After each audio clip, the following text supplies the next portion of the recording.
Yep, it's finally time, everybody. The Wizarding World of Harry Potter. A major, groundbreaking moment in theme park history that I couldn't do this show without addressing at some point. This land has really shaken up the industry, setting in a new age in theme park design and really changing the landscape. And now, like many park tubers before me, it's time to take a look at this magical land and see what wonder it has to bring us. Let's go on in. What the? Damn it! I need to do a review! I can't get in there! Oh, right. Actually, give a shit about trans people. Frick, so what are we gonna do now? I can't review a land if I can't even get in there. What the? What's going on? Ah! Hello and welcome, everyone. I am your wondrous host, Dr. Salem Karaquis, and welcome to my new show, Karaquis Corner, where I'll be having a bit of personal fun of my own. You see, a few months back, Tendo set up a little document to get some questions from his audience pertaining to information about him and his friends. So I thought, why not do some invasive investigation and find those answers for them, whether they want them revealed or not. So yes, this will be my show where you all can send in questions about the Guardians or yours truly, and I will reveal them for the world to know.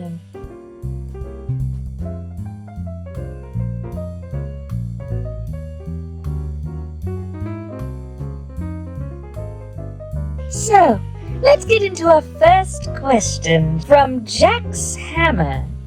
What inspired Tendo to start making videos? Well, there was mainly a variety of factors, starting with the reduced or ended output for many of Tendo's influences, incentivizing them to put his flipper into the ring and making their own content in a similar vein, while also feeling the need to justify the ongoing cost of their Disneyland pass beyond just the pure fun of it. A rather simple motivation, to be honest. You questioned me about it. Yes, I did, but after the recording, you imbecile! I'm sorry, madam. What are you filming? Everyone meet Hydro, my personal assistant. Hello! Regardless, don't you have another task to worry about? What do you mean? Oh no! Wait, on. Let's move on to the next question. Anonymous asks, what is Cat Dava's backstory? Well, this is quite a bit of fun to research, you see. Cat Dava grew up like most cats, a small kitten from a litter whose mother was owned by the manager of an adult entertainment venue in Anaheim.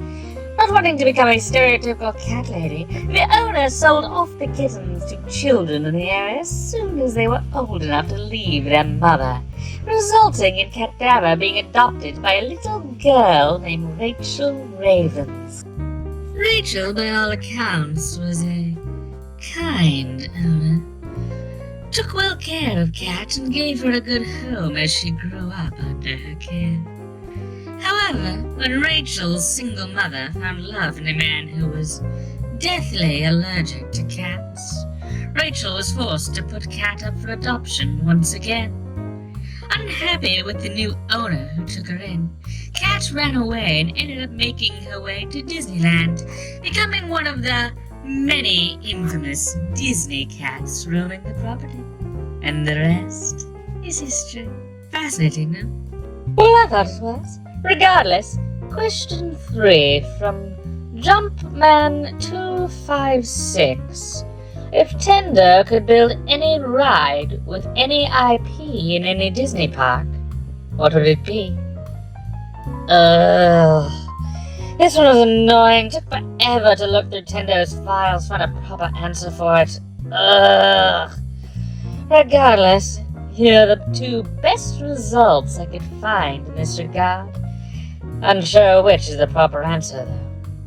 The first would be a new ride for Tomorrowland, based around Wall-E, seeing as it's Tendo's favorite Pixar film. and has yet to see any major representation in the parks. The theme would be an omni-mover advertising the Axiom in a similar way to the old advertainment offerings of early Tomorrowland, parodying those classic rides while paying homage to the classic film. The latter would be from another of Tendo's underrepresented yet favorite Disney films, Big Hero 6, where they'd want to see a simulator ride based around the characters and story put together, acting as an add-on for the Big Hero 6 dining court in California Adventure. Well, what's going on here, boss? My new show. I told you about this. I know. And I told you I wanted to be a part of it, boss. You're not gonna do me dirty, Doc? Very well. Everyone, meet. I can do my own introduction, boss. The name's Bravo, the Doc's best Batman tech sport announcer. She needs something done that requires a bit of showmanship and tech skill. Well, I'm her bot. Pleasure to meet all you fine people out there. A serviceable introduction, Bravo. Now, would you kindly end this unnecessary interruption? Oh, come on, Doc. At least let me do a song number. I've been rehearsing, you know. Out! Anyway, let's finally get back to the... And to end things off, question 4 from Anonymous. Where did Aboid come from? Well, for this, we have to look a bit into dragon lore. From my understanding, since ancient times, all dragons come from a special place called the Land of Dragons. A very creative name, I know. So it seemed that around the time dragons reach a certain age, they are sent out from the Land of Dragons to explore and see the world, only returning a few years later to their home, if at all, as some elect to remain in our world instead of returning home. But most do return. It would seem from my understanding that Aboid is currently at a point in their life where he is on his exploratory world tour, now spending his time with Tendo and his other friends.